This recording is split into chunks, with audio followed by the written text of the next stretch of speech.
인생 마라에서 선택한 신앙의 길. 여러분께서 이미 이 개구리의 죽음에 대한 얘기, 거두절미한 얘기를 많이 들었을 것입니다. 사실은 이 개구리의 죽음에 대한 이야기는 심리학자들이 심리학 연구실에서 실험 과정을 거쳐 발표된 것입니다. 그러나 많은 사람들이 앞뒤를 잘라버리고 인용들을 했죠. 개구리 한 마리를 잡았습니다. 그리고 펄펄 끓는 물에 개구리를 집어넣으니 개구리가 펄쩍 뛰어나왔습니다. 다음에는 차디찬 아이스워터, 찬물에다가 개구리를 집어넣었더니 역시 펄쩍 뛰어나왔습니다. 그래서 이번에는 개구리가 살았던 연못의 물을 길러다가 그 안에 개구리를 넣었더니 온도도 맞고 수질도 맞은 자기가 살던 고향 물에서 유유히 헤엄을 치면서 즐겁게 놀았습니다. 심리학자들은 개구리가 놀고 있는 이 그릇 밑에다가 알코올 램프를 켰습니다. 자신이 익숙한 연못물이 서서히 뜨거워지기 시작하고 있지만은 개구리는 그때까지도 유유히 수영을 하면서 즐겁게 물속에 있었습니다. 그러나 잠시 후 물이 펄펄 끓게 되었을 때야 비로소 개구리는 그 모든 동작을 멈추고 물 위에 동동 떠 있었습니다. 학자들이 개구리를 건져내니까 이미 개구리는 죽어 있었습니다. 아마 이 개구리는 죽을 때까지, 마지막 죽는 순간까지 물이 조금씩 따뜻해지고 있네 하는 느낌과 생각만 가지고 유유히 수영을 하고 헤엄을 치다가 한순간 죽음을 맞이했을 것입니다. 우리가 지나간 주간들 동안 말씀을 들었던 사사기 시대의 사람들이 바로 이러했습니다.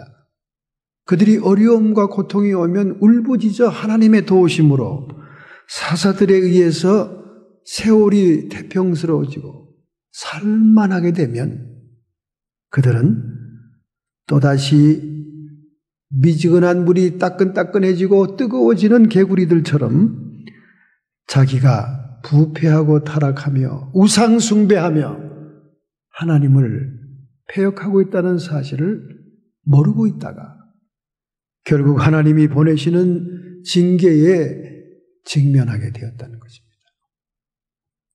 이처럼 사사기와 같은 패역한 세대, 죄악이 악순환되는 세대에서 살고 있는 것처럼 오늘 우리 현대 21세기의 세상도 마찬가지입니다. 그런데 이런 사사기 시대에 룻과 같은 며느리가 있었다는 사실이 아닙니까? 시어머니를 아무런 소망과 기대할 것이 없는, 그야말로 시어머니가 계대 혼인법에 의해서, 수원법에 의해서, 율법에서 얘기하는 것처럼 지파들의 혈통을 이어가기 위해서 하나님의 택한 백성의 지파들의 기업을 물을 자를 위하여 형수가 자식이 없이 형이 죽으면 시동생을 취하여 혈통을 보존하는 계대법적인 얘기로 내 안에 자식이 없거늘 또한 내가 남편을 두었다 할지라도 오늘 밤 자식을 낳는다 하더라도 그들이 언제 커서 너의 남편이 되겠느냐. 두 아들이 죽은 오르바와 룻에게 고향 땅으로 돌아가 재혼할 것을 독려합니다. 그러나 참으로 아름다운 며느리 이룻은 끝까지 나오미를 따라가지 않습니다. 아마 오늘날 같은 우리 현대사회, 우리 특별히 한국 사회에도 천년 기념물 같은 며느리입니다. 이런 며느리가 어디 있겠어요? 주랭랑 치고 친정으로 도망가기 바쁘죠. 그러나 이런 사사시대에도 이렇게 효성스럽고 하나님의 충성스러운 믿음의 딸이 있었다 하는 사실을 역사적인 기록으로 오늘 남겨지고 있는 것입니다. 구약 성경의 문학의 양식상 가장 오래된 역사 소설체의 문장들입니다. 가나안 땅이 흉년이 들었어요. 그래서 이 엘리멜렉 가정은 두 아들과 함께 약속의 땅 자신들이 살고 있는 베들레헴 에브라다를 떠나서 이방의 땅인 모압 땅으로 피난을 갑니다. 모압 땅에 풍년이 들었고 먹을 것이 있다는 소식을 듣고 글로 갑니다. 그러나 팔레스타인 땅의 흉년은 하나님의 징벌이요 징계였고 영적으로 각성케 하기 위한 하나님의 손의 채찍이었기 때문에 그것을 피할 것이 아니었음에도 불구하고 그들은 약속의 땅을 버리고 이방 땅으로 데려가므로 그곳 10년간의 세월은 정말 고난의 환난의 세월이요 마라의 쓴물 같은 쓰디쓴 인생의 고통의 세월이었습니다. 엘리멜렉 가장이 죽었지 않았습니까? 그리고 두 아들 말론과 기련이 죽습니다. 생똥같이 나오미와 오르바 그리고 룻이라는 세 여인만 덩그러니 이방 땅에 남겨지게 되었는데 자신이 떠나온 베들레헴 에브라다에 풍년이 들었다는 소식을 듣고는 다시 고향 땅으로 돌아간다는 이야기가 오늘 본문의 이야기입니다. 도대체 이 룻이라는 여인은 어떠한 믿음 가졌길래 이방 여자로서 하나님의 구속사에 다윗 임금의 조상이요 예수 그리스도의 조상이 되는 족보에 등장하는 유명한 인물이 되었을까? 우리는 오늘 이 말씀을 통해서 그 신앙을 한번 본받게 되기를 원하는 것입니다. 첫째로 오늘 본문 13절 하반절과 20절 상반절을 보겠습니다. 여호와의 손이 나를 치셨으므로 나를 나옴이라 칭하지 말고 마라라고 칭해라. 나오미는 이방 땅에서 남편을 잃었습니다. 두 아들도 잃었습니다. 이것은 필시 여호와의 손이 나를 친 것이다 하는 하나님의 징계라는 것을 깨닫게 됩니다. 이 깨닫는 게 얼마나 중요한지 모릅니다. 그리고는 고향 땅 베들레헴 에브라다에 돌아갔을 때 사람들이 아우 나오미가 아니냐, 나오미 하니까 나오미라고 부르지 마라. 나오미의 뜻은 즐거움이라는 뜻인데 내가 즐거울 게 하나도 없다. 나는 마라라고 불러라. 마라는 괴로움, 반대말이죠. 괴로움이라고 불러라.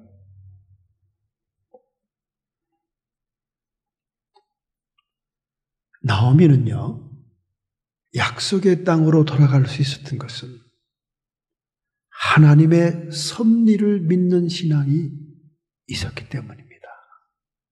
할렐루야.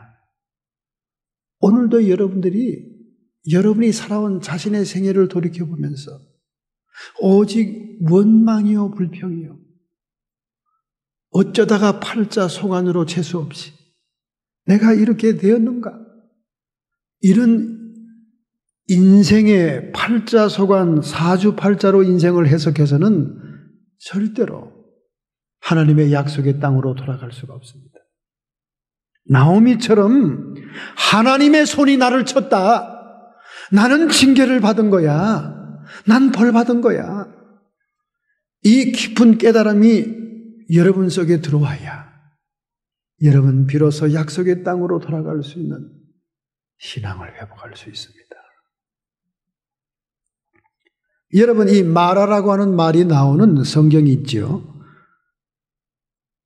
출애굽기에 나옵니다.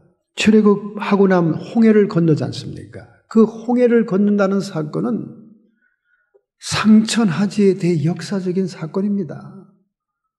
바다 물길이 갈라지고 대로가 열려서 그들이 쫓기는 애국 군대를 피하여 그들은 대패하고 이스라엘 백성들은 홍해를 건넜다는 것은 참으로 놀라운 사건입니다. 이 사건 후에 그들은 축제, 찬양, 예배를 돌리고 마음껏 하나님께 영광을 돌립니다.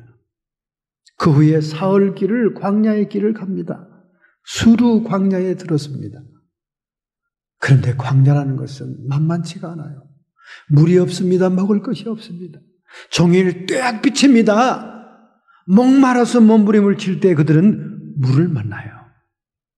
근데 그 물을 허겁지겁 먹고 보니까 정말 독약 같은 쓰디 쓴 물이었어요. 마라에 쓴 물이다.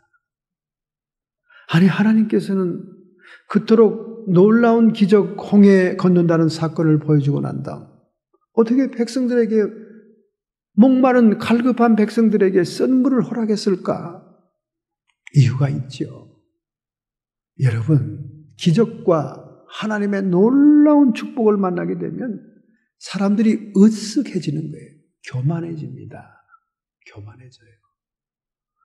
하나님이 나를 도우셔서 기적이 일어났다. 이 생각은 점점 흐려지고 사흘 길을 걷는 동안 하나님이 우리를 이렇게 도운 것은 우리에게 뭔가 도와줄 만한 특별한 것이 있어. 우리는 받을 만한 자격이 있었기에 이렇게 변하는 거예요. 이런 생각이 들 때쯤 돼서 만난 것이 마라의 선물입니다. 여러분이 하나님의 은총과 축복을 받았을 때 온전한 감사와 기쁨을 하나님께 돌려드려야 돼요. 그리고 스스로를 낮춰야 됩니다. 다 모두가 하나님의 은혜지요. 하나님이 나를 이렇게 돕지 않았으면 이런 일이 일어나지 않죠. 이 마음이 변함이 없어야 되는데 이스라엘 백성들이 사흘 만에 싹 그 마음이 변한 거예요. 그 마음이 변한 거예요. 그래서 만나게 한 것이 마라의 쓴물이다 그 말이에요. 오늘 여러분과 제가 인생 노정에서 왜 마라와 같은 쓴물을 만납니까? 왜 징계와 환난과 고난을 부딪히게 되냐 그 말이에요. 나의 자아가, 나의 교만이 꿈틀거리면서 올라오게 되기 때문에 그래요. 아니, 그럼 하나님은 그렇게 포용력이 없으셔? 아니, 하나님은 그렇게 우리를 갈봐야 돼? 하나님이 우리를 갈고 싶어서 그러는 게 아닙니다. 우리를 그냥 내버려 두면 우리 영혼이 피폐되고 우리 영혼이 하나님 나라의 백성이 될 수 없을 정도의 구원에 이르지 못할까 봐 걱정이 돼서 겉사람을 치는 거예요. 우리 영혼 때문에. 영혼이 구원에 이르는 믿음을 회복시키기 위해서 그렇게 하시는 거예요. 이런 모든 것을 깨닫는 것이 섭리적인 신앙입니다. 하나님의 섭리, 우리와 함께 하고 있다는 것을 깨달아야 됩니다. 그래서 여기 하나님의 손이란 말이 나온 것은 신인 동형 동성적 표현으로서 비유적인 용어입니다. 하나님에는 이 하나님 성경에는 하나님의 손이란 말이 엄청 많이 나와요. 오른손이라는 말도 많이 나옵니다. 이 손은 하나님이 이적을 베푸시고 하나님이 징계를 베푸시고 하나님이 형벌을 때리시고 그의 백성들을 보호하실 때 쓰는 표현이에요. 즉 하나님의 섭리라고 하는 말을 은유적으로, 인유법으로 사람의 비유에서 쓴 말인 거예요. 여호와의 손이 나를 치셨으므로 나오미가 깨달았던 이 신앙은 섭리적인 신앙이라는 거예요. 할렐루야. 요한복음 10장 29절에도 예수님이 이 손이라는 말을 인용합니다. 저희를 주신 내 아버지는 만유보다 크심에 아무도 아버지의 손에서 빼앗을 수가 없느니라. 하나님이 택하여서 선별하여서 예수님의 손에 맡긴 약물이라면 아무도 빼앗아갈 자가 없다는 거예요. 왜?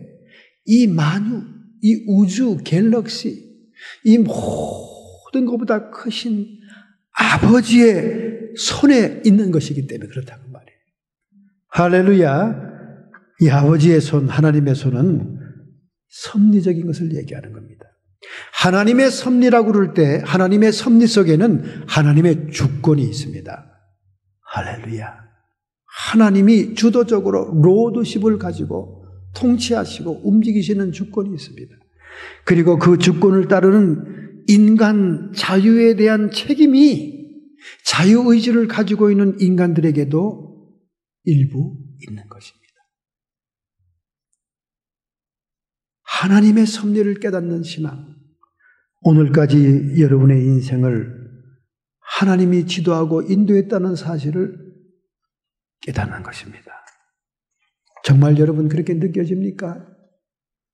여러분이 그동안 마라의 쓴물 같은, 마라와 같은 괴로움을 겪은 고난 역경들이 여러분을 향한 하나님의 손의 징계의 채찍이요,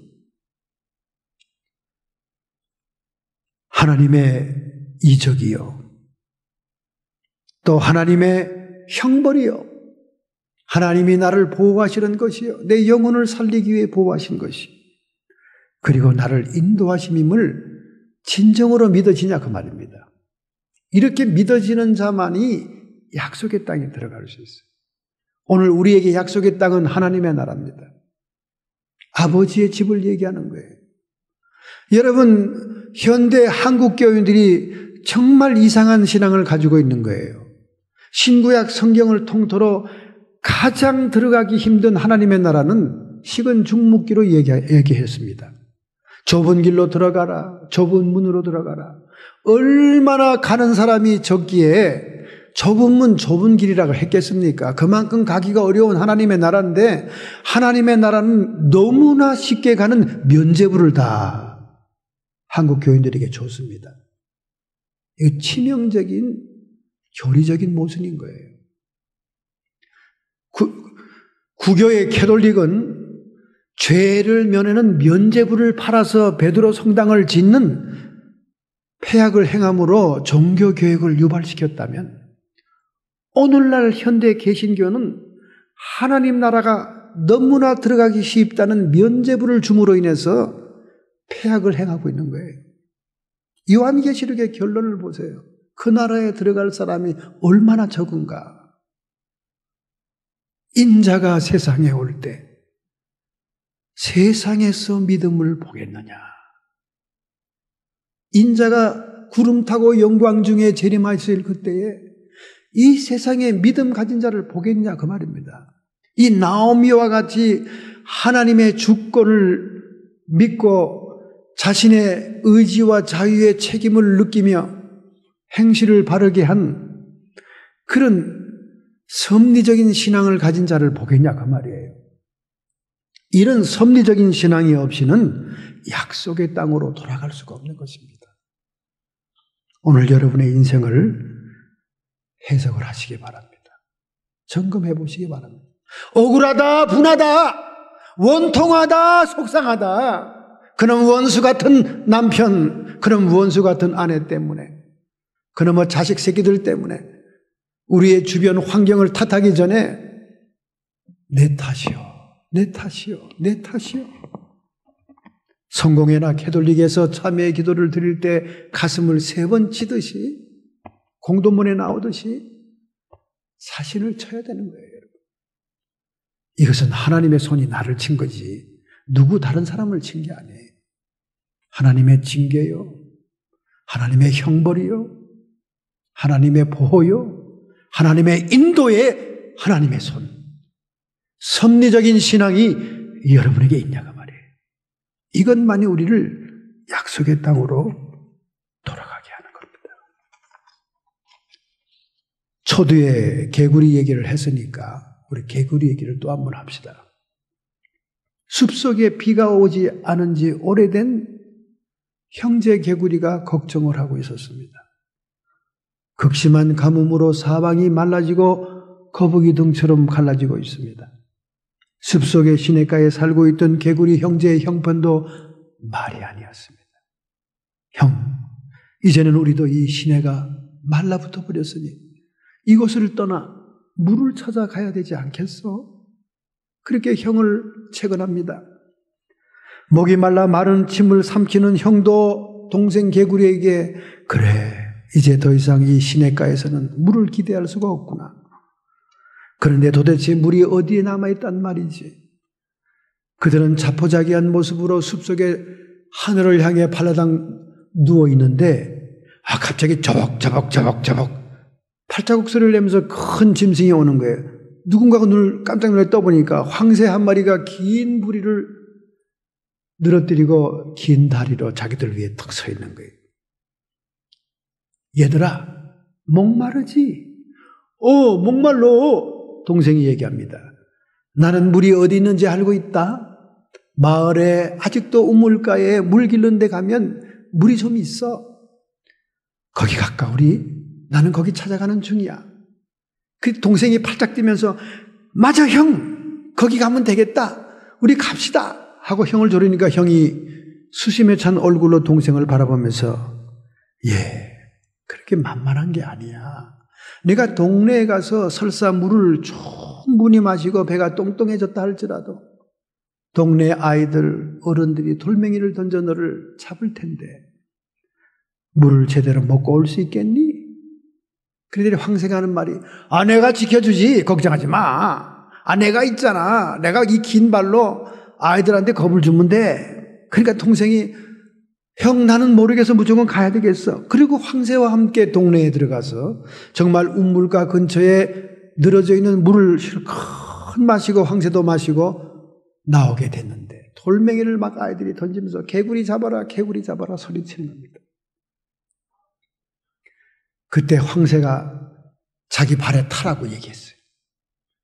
개구리는 난짝 오른쪽 발 황새 발에 탔습니다. 그랬더니 황새가 재빠른 걸음으로 동구 밖으로, 동네 밖으로 나오게 된 겁니다. 개구리가 이제 살았다. 귀인을 만나서 북쪽에서 오는 귀인을 만나면 일이 풀린다 하더니 우리 한국 사람들이 좋아하는 그 귀인. 나는 이제 물을 먹었구나. 그러나 우리 형은 얼마나 불쌍해. 우리 형은 담력이 없는 게 문제야. 그리고 막 중얼거리고 있는데 갑자기 긴 부리가 탁 내려오더니 자기 눈을 꽉 뚫어버리는 거예요. 턱에 숨이 차게 소리를 지를 틈도 없이 두 번째 부리가 목에 꽉 칼날처럼 꽂혀 들어오는 겁니다. 결국 피가 낭자하게 쓰러져 황새의 밥으로 먹혀 죽었다는 겁니다. 오늘 이 나오미 가정의 얘기입니다. 왜 나오미 가정은 이런 어려운 마라의 고통을 당했을까요?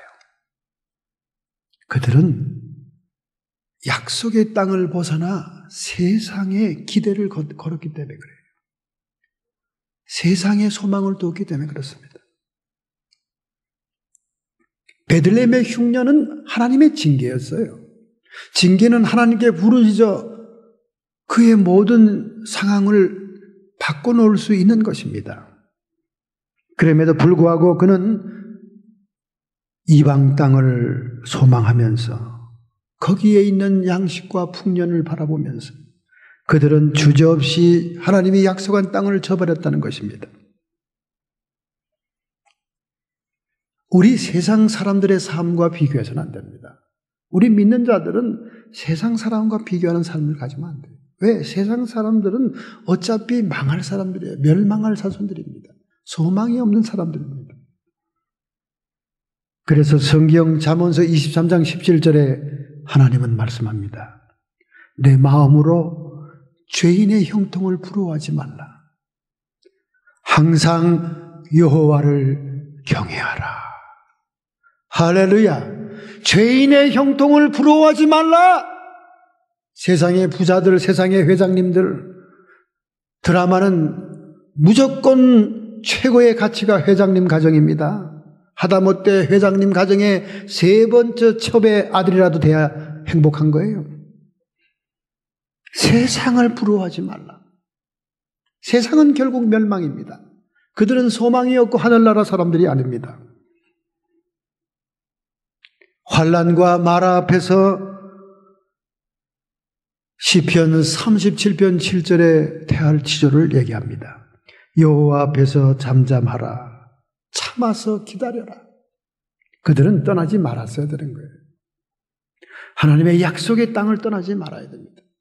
약속의 땅을 떠났던 그리고 망신당했던 아브라함과 이삭의 예가 있지 않습니까?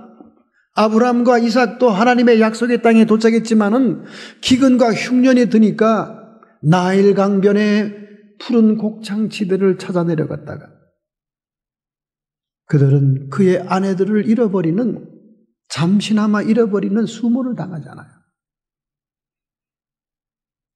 엘리멜렉 가정이, 나오미 가정이 어려움을 겪은 것은 하나님의 힘을 의지하기보다 세상 힘을 의지하려고 그랬던 거예요. 옛날 아브라함의 조카가 아브라함과 헤어질 때 소돔과 고모라 지역에 있는 요단들을 바라봤습니다. 마치 에덴 동산 같았다. 그 아름다운 초장과 강물을 따라 그들은 갔지만은 결국 소돔과 고모라의 성과 함께 운명을 같이 하는 많은 연단을 겪지 않습니까? 여러분, 세상 힘 의지하려고 생각하면 안 됩니다. 세상은 미련한 것이고 또 세상에 있는 것들조차 사랑하지 말라고 요한일서 2장 15절에 얘기합니다.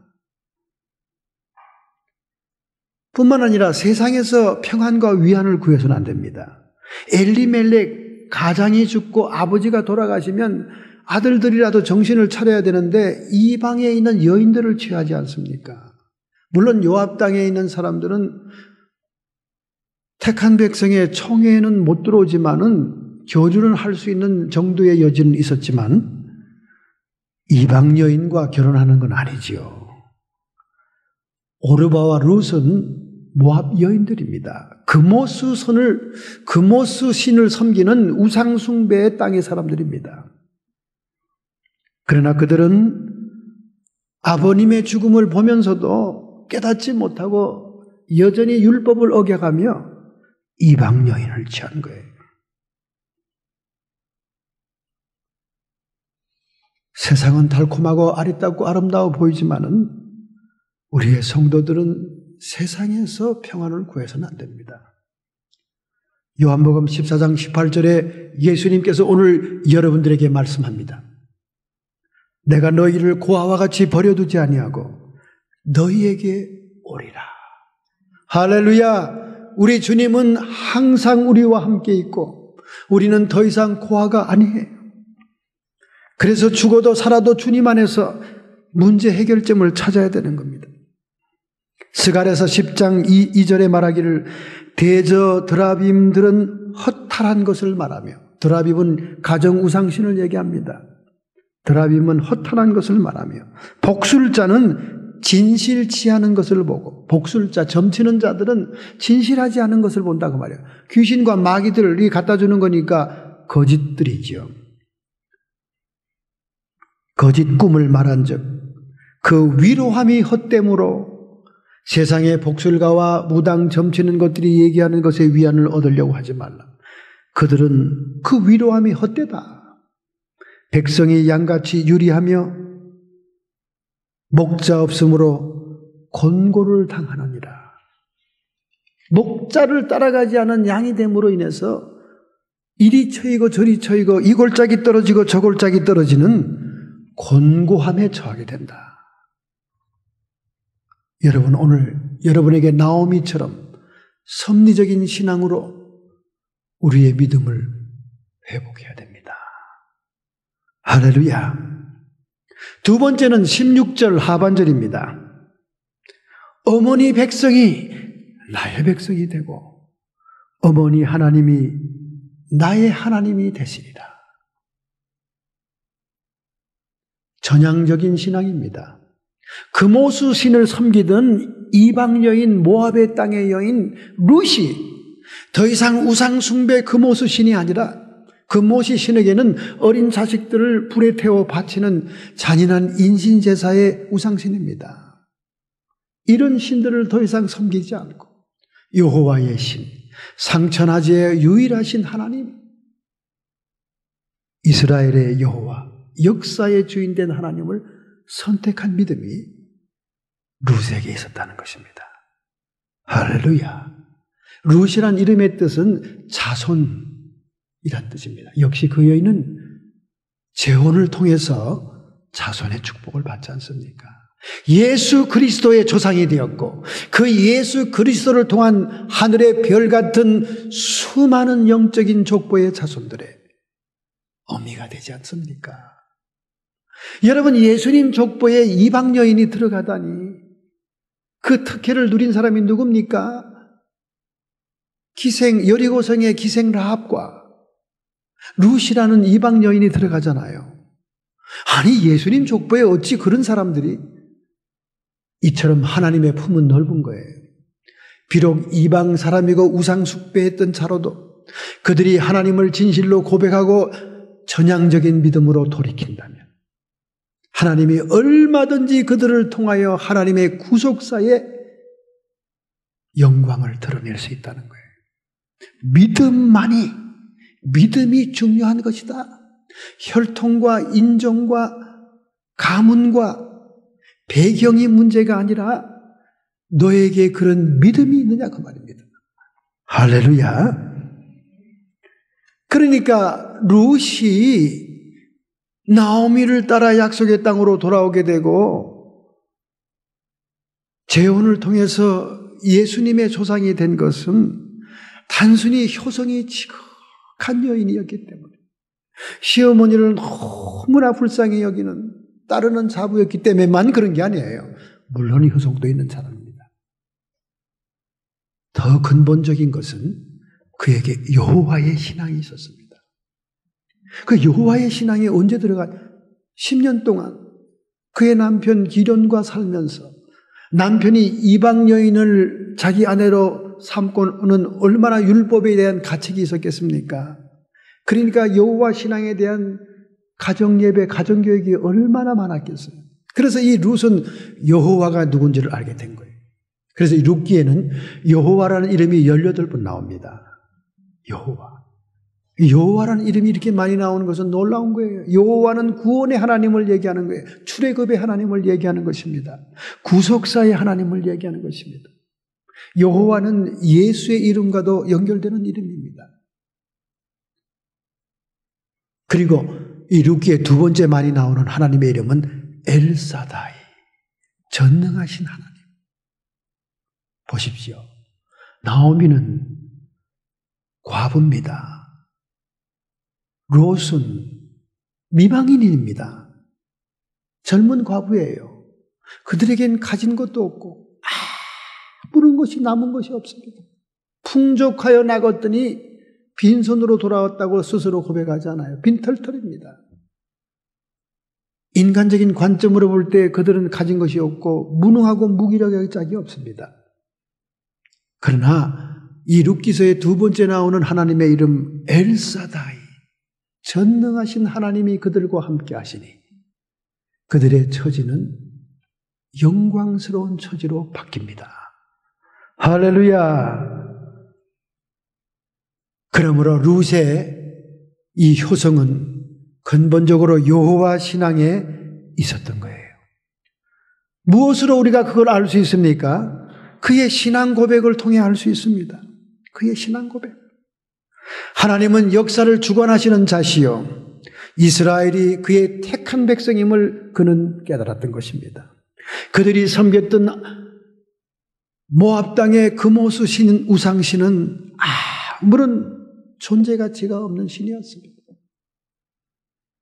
그래서 그는 전향적인 믿음으로 마음만 드리고 신앙만 고백한 게 아니에요. 행동의 결단력을 보이는 것입니다. 할렐루야. 입으로 신한 것으로 그치면 안 됩니다. 우리에게 결단, 행동력이 있어야 됩니다. 행위에 하나님의 도우심과 역사가 나타납니다. 예수님께서 병든 자를 치료하고 문제를 해결할 때마다 행위를 요구하지 않습니까? 손을 펴라. 돗자리를 들고 일어나라. 너의 믿음이 어디 있느냐? 움직이고 행동할 때 하나님은 그 위에 하나님의 기적을 더하셨습니다. 하나님의 영광의 축복을 더하셨습니다. 바로 룻도 결단 내린 거예요. 그의 결단이 어떻게 내려집니까? 어머니께서 가시는 곳에 나도 가겠나이다. 16절입니다. 여러분, 오늘 여러분과 제가 주님 가시는 곳까지 가야 됩니다. 그것이 결단의 신앙이에요. 할렐루야. 주님은 단순히 주님을 영접하라고만 얘기한 게 아니에요. Follow me. 나를 따르라고 얘기하고 있는 것입니다. 자기 유익과 성공을 위해서 주님을 끌고 다니는 신앙이 아니라 주님이 우리의 앞서 우리가 그를 따르는 신앙이 돼야 될 줄로 믿습니다. 예수님을 따르고 싶었지만은 그에게는 생존하는 아버지가 있었어요. 그래서 내 아버지를 장사를 다 치르고 따르겠나이다. 그 당시 중동 지역에는 부모를 반드시 자녀들이 장사를 시켜야 된다는 의무적인 것이 있었기 때문에 지금 멀쩡한 분이에요. 건강한 분이에요. 아직도 연수가 많이 남은 분이에요. 그러니까 예수님을 따르긴 따르지만은 내가 이 아버지가 돌아가시는 것까지 지켜보고 아버지 무덤까지 다 해놓고 그 다음에 이제 주님을 따를게요. 이 얘기를 하고 있는 거예요. 그때 예수님 뭐라고 그러십니까? 마태복음 8장 22절 예수님이 말씀합니다. 죽은 자들로 저희 죽은 자들을 장사하게 하고 너는 나를 쫓으라. 정말로 내가 제자가 되고 싶으냐? 정말로 나를 따르고자 하느냐? 그러면 그 장사 이런 것으로 미루지 말고 연기하지 말고 지금 즉각 결단하고 나를 따르라는 거예요. 할렐루야. 아이고 하나님, 제가 좀 돈 좀 더 벌어놓고 열심히 충성하겠습니다. 이렇게 얘기하는 사람 많아요. 시골에서 목회할 때는 아유 목사님 이 모내기 다 해놓고 추수한 다음에 이제 농한기가 되는 겨울 먹고 노는 그때 열심히 교회 나갈게요. 전사님 걱정하지 마세요. 아 저는 나가요. 교회 교족부에 제 이름 있잖아요. 이런 사람이 얼마나 많은지 몰라요. 그 사람이 모내기도 다 못 짓고 암으로 죽더라고요. 그러니까 주님께서 지금 따르라는 거예요. 지금 따르라는 거예요. 여러분이 정말로 주님을 따르는 자입니까? 주님을 끌고 다니는 자입니까? 여러분의 세상 욕심과 이익과 성공을 위해서 예수님 이것도 해줘야 됩니다. 저것도 해주세요. 우리 아들 이것도 해줘요. 저것도 해주세요. 주님을 질질 끌고 다니는 사람입니까? 주님을 따라가는 사람입니까? 롯은 계속해서 말합니다. 16절에 말하고 있지 않습니까? 어머니께서 유숙하는 곳에 나도 유숙하겠나이다. 우리는 이 전향적인 신앙은 어떤 신앙이냐? 주님께서 멈추는 곳에서는 멈춰야 돼요. 오늘날 현대 성도들, 교인들, 오버하는 교인들 너무나 많습니다. 오버하는 교인들 너무나 많아요. 그런데 어머니가 유숙하는데 나도 유숙하겠다. 이 롯의 전향적인 신앙을 우리가 따라야 됩니다. 예수님께서 멈추는 곳에 우리도 멈춰야 돼요. 그래서 종교개혁자들 얘기하기를, 특별히 잔 칼뱅은 얘기하기를 성경이 가는 곳까지 가고 성경이 멈추는 데서는 멈추어라. 성경에서 얘기하지 않은 사실을 자기가 소설을 쓰지 말라 그 말입니다. 드라마를 만들지 말라 그 말입니다. 인간 상식, 세상 상식으로 떠벌리지 말라 그 말입니다. 최근에 버클리 학생회에서 한 중을 모셔다가 즉문즉답이라는 강연을 열었습니다. 그분이 한국에서도 대단한 인기가 있어요. B라는 스님이죠. 김재동 씨가 데리고 다니면서 사랑의 콘서트를 했던 사람입니다. 그러나 제가 한국에서 즉문즉답을 하는 것이나 미국에 와서 각주를 다니면서 하는 거나 얼마나 자세히 바뀌었습니까? 같은 종교인으로서 저 사람은 어떻게 그렇게 즉문즉답으로 인기를 얻고 있나? 상식적인 수준이에요. 상식적인 수준. 상식적인. 차라리 김재동이 김재동의 그 말빨 정도 수준 더 이상 가지 않습니다. 그 상식적인 답변을 해대면서 막 사람들은 열광해요. 신기한 것을 받은 것일 줄 알고 말이죠. 받은 것처럼 말이죠. 그 정도 상식적인 대답 가지고 뭘 그렇게 열광합니까? 신구약 66권의 하나님의 진리의 말씀이 우리에게 대답하는 것은 너무나 오묘하고 너무나 깊이 있고 너무나 영원하고 생명을 다루는 진수와 같은 거예요. 할렐루야. 그러므로 성경에 있는 그것만 가지고도 우리는 생명에 충만한 삶을 살 수가 있는 거예요. 여러분 물어보세요. 저도 증문즉답해 드릴게. 제가 가지고 있는 상식으로 대답하지 않고 성경 말씀으로 대답해 드리겠습니다. 얼마나 하나님의 말씀이 멋집니까? 얼마나 하나님의 진리가 놀랍습니까, 여러분? 그냥 스님이 하나 얘기하는 거 가지고 뒤로 나자빠지지 마세요. 별거 아닙니다. 철학적으로 깊이 있는 지식이 있는 것도 아니고 그렇다고 박식한 것도 아니고 주저리 나오는 대로 얘기하는데 별거 아니라고요. 샌프란시스코 9월달에 또 온다네. 가보시려면 가보시던가. 성경 말씀에 비교하면요 참 보잘것없습니다. 제가 설교 말씀에서 이런 말을 자꾸 하니까 유튜브에 설교 듣는 횟수가 급증하고 있습니다. 좋은가 봐. 비판해 주니까 좋은가 봐요. 어쨌든 주님이 가는 곳까지만 가면 돼요. 오버하지 마세요. 제가 미국 신학대학 다닐 때도 사람들이 양복 입고 다닌다고 촌놈 취급하는 거예요. 양복 입고 다닌다고. 패스터 팡. 이렇게 날씨가 더운 샌프란시스코에서 왜 이렇게 양복만 입고 다녀? 근데 사실은 제가 양복밖에 입을 게 없어요. 집에 입으면 마고 티셔츠 이런 거 입으면 말이죠. 아주 어색합니다.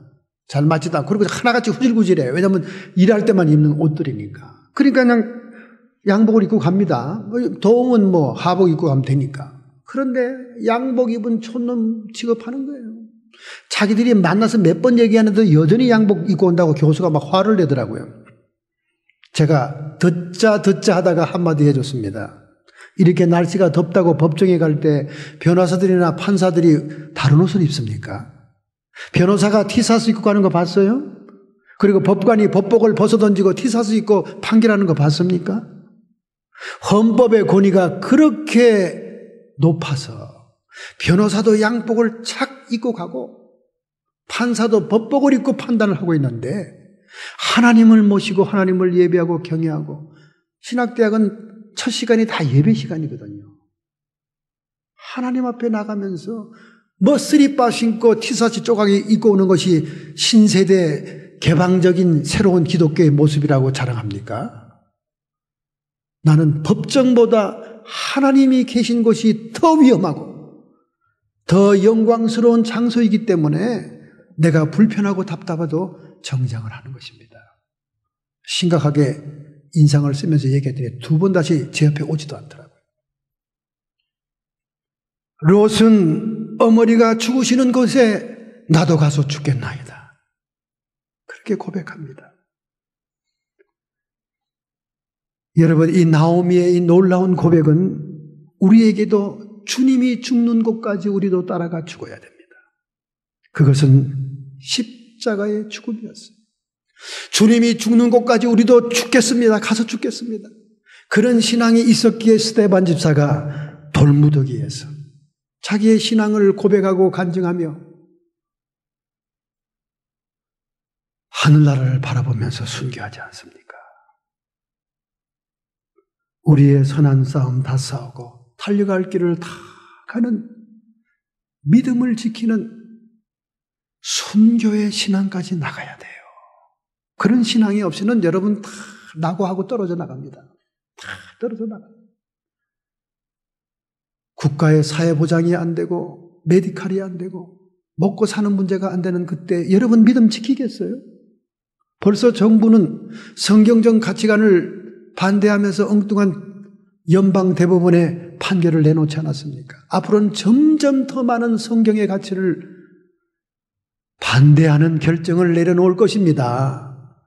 더 이상 정부는 교회의 호의적인 집단이 아니에요. 우리는 이제 외로운 영적 투쟁을 해야 될 때가 오고 있는 것입니다. 그러므로 우리는 룻이 어머니 죽으시는 곳에 나도가 죽겠나이다 하는 그런 고백을 한 만큼 우리의 신앙 역시 주님의 십자가의 희생과 죽음까지 따를 수 있는 희생적인 모습의 신앙이 되어야 돼요. 할렐루야. 여러분 가만히 앉을 때 생각해 보세요. 저는 묵상하면서 기도하면서 먼저 생각합니다. 정말 저에게 희생적인 신앙이 있는가?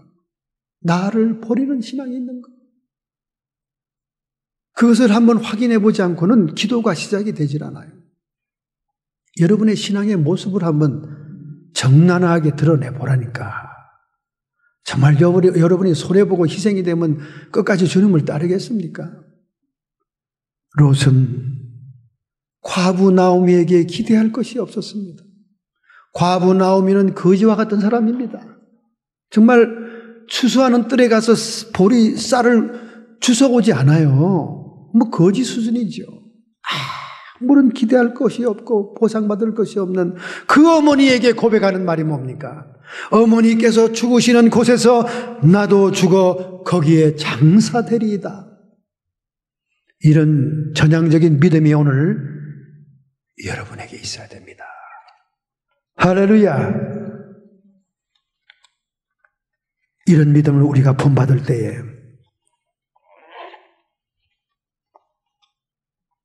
이방 여인일지라도 그 믿음 때문에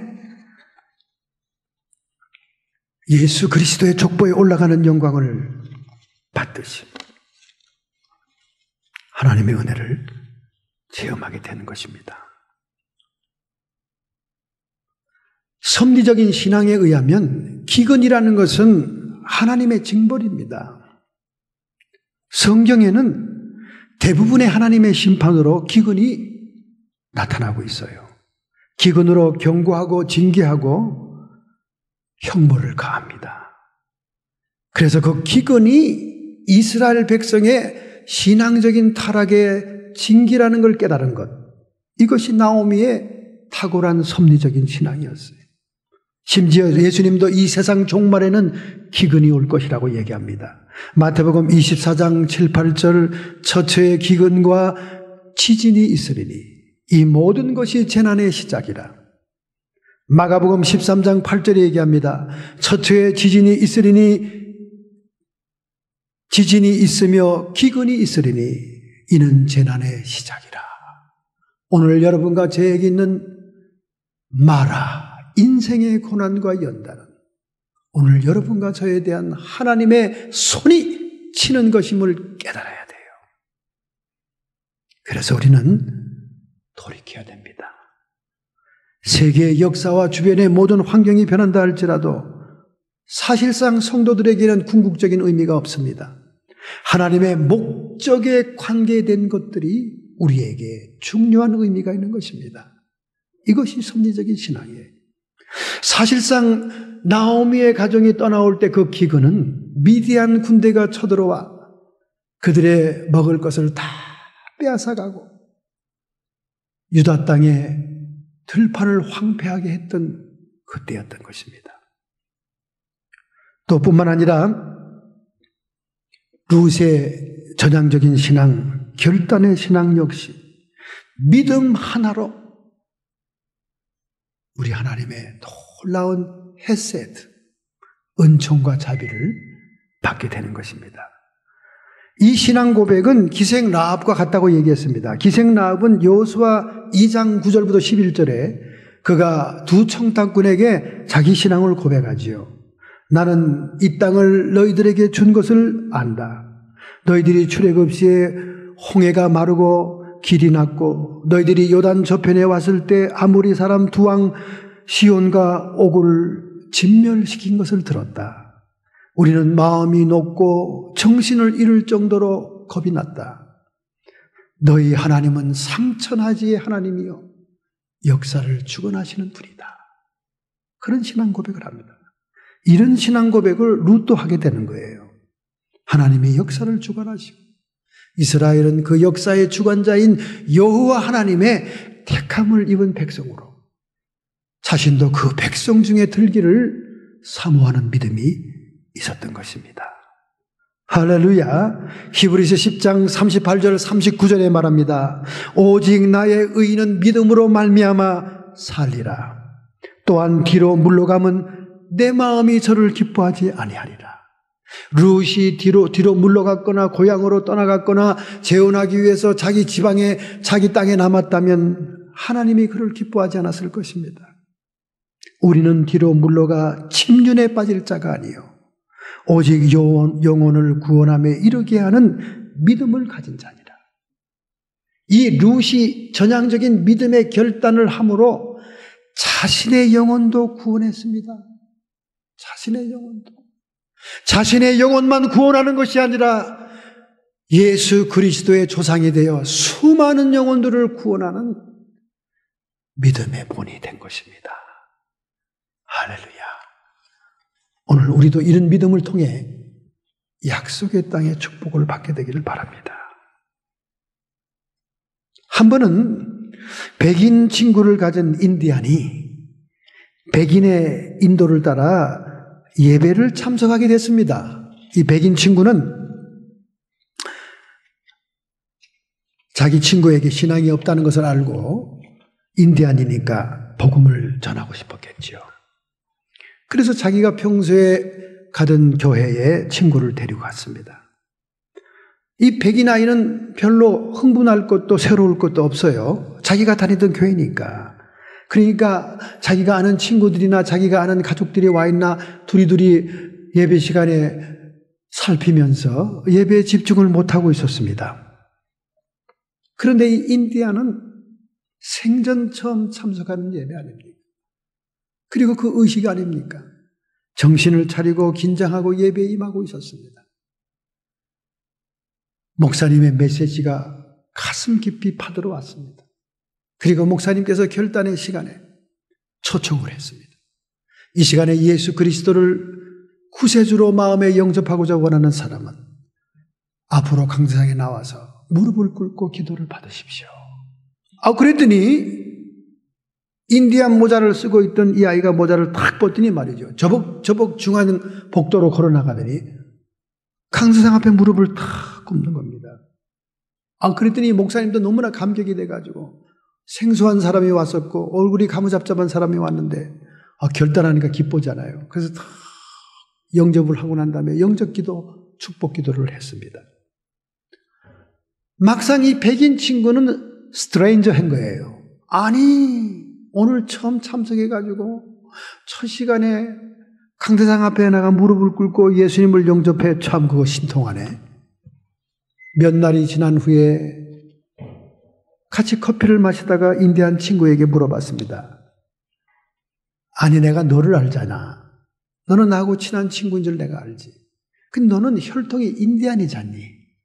그 인디안 애가 아무리 내가 다니는 교회라고 해서 너를 처음으로 인도했기로서니 그렇게 첫 시간에 그 메시지가 마음에 들었니? 그리고 첫 시간에 너 그렇게 주님이 구세주로 다가왔어?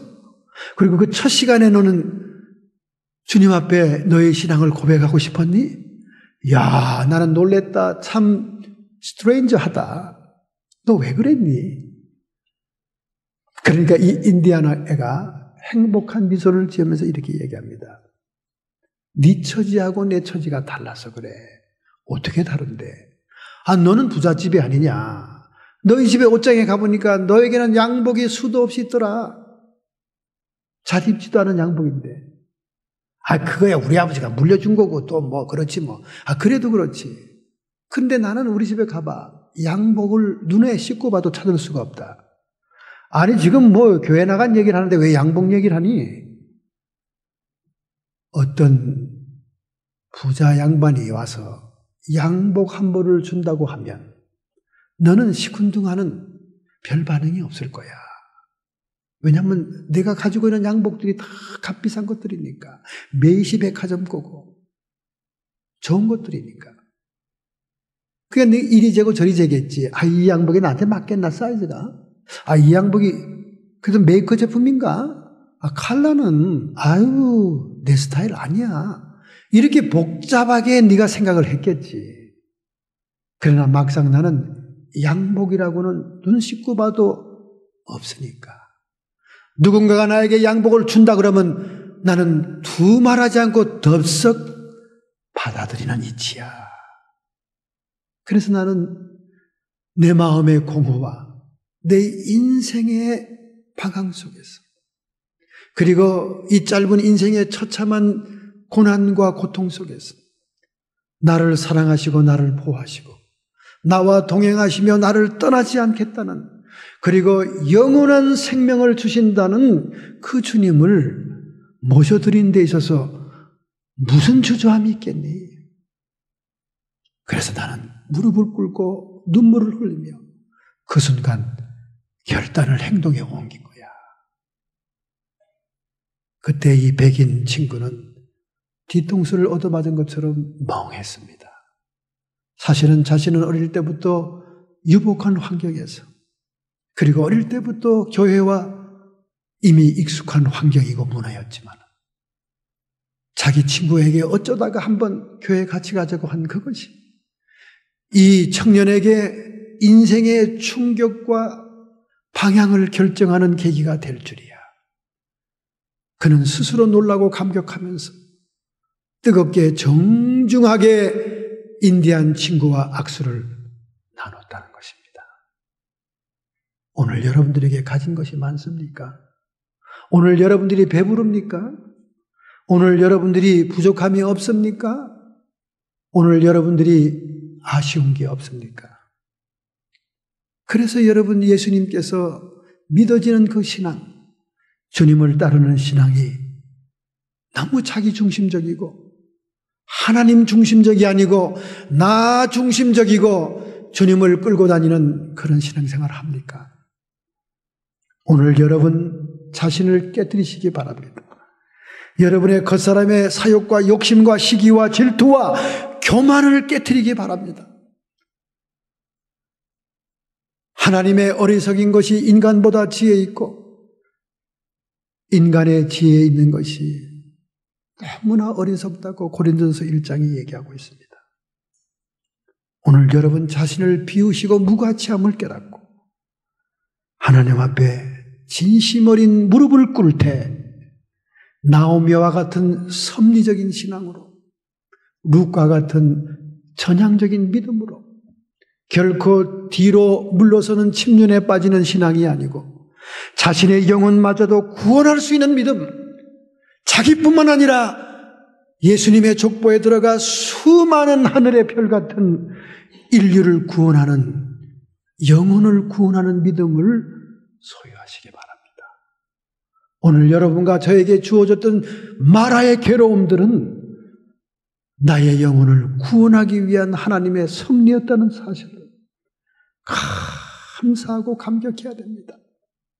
하나님의 눈에는 여러분의 영혼이 가장 우선순위예요. 가장 가치 있는 것이요, 가장 영원한 것이기 때문에 여러분의 영혼에 손상되는 것이라면 마라도 고난도 연단도 쏟아부을 수밖에 없는 것입니다. 이러한 신앙 갖기를 결단하시기 바랍니다. 결심하시기 바랍니다. 여러분의 가슴에 손을 얹기를 바랍니다. 전능자의 손길이 우리와 함께하고 있습니다. 하나님의 헤세드, 자비와 인의 러빙 카인드니스가 우리를 둘러싸고 있습니다. 우리는 더 이상 고아와 같이 버려진 자가 아닙니다. 주님을 따르는 자요, 주님의 사랑이 있는 자요, 주님의 동행이 죽는 그날까지, 영원한 그날까지 함께하는 자들입니다. 하나님, 저희들이 나오미와 같이 하나님의 섭리, 하나님의 손길을 깨닫는 섭리적인 신앙을 갖기를 원합니다. 뿐만 아니라 룻처럼 금오서신 우상신을 섬기던 것에서 여호와 하나님, 엘사다이 하나님, 상천하지에 홀로 한 분이시고 역사를 주관하시고 인류를 구원하시는 구속사의 하나님을 향하여 믿음을 바꾸기를 원합니다. 하나님 아버지, 저희들을 붙잡아 주시옵시고 세상 끝날까지 감당할 수 있는 힘과 능력을 부어 주시옵소서. 이 시간 안수하여 주심을 믿습니다. 성도의 육체와 정신에 역사하는 모든 질병들은 여호와 라파의 하나님, 치료의 하나님의 역사가 이 시간에 임하느니라. 우리 마음속에 성령만이 주실 수 있는 생명과 평안이 임하게 해 주옵소서. 내가 너희에게 주는 것은 세상이 주는 것이 아니라 하나님으로부터 오는 기쁨이요 평안임을 믿사오니 하나님께서, 예수님께서 명하신 평안이 넘치게 해 주옵소서. 악한 귀신, 마귀, 사탄의 세력들아, 예수님의 이름 권세로 명하노라. 이 시간 우리의 주변에서, 자손들의 주변에서, 직장과 가정 주변에서, 하나님의 제단 주변에서, 우리의 조국에서, 이 미국 땅에서 사라지고 떠나갈지어다. 더 이상 회방하지 말지니라. 예수 그리스도께서 십자가에서 승리하셨으므로 예수님의 권세로 명한다. 하늘과 땅의 권세를 가지신 주님의 말씀을 선포하느니라. 우리 하나님 영광받아 주시옵소서. 예수님의 이름으로 감사하며 축복하며 기도하옵나이다. 아멘.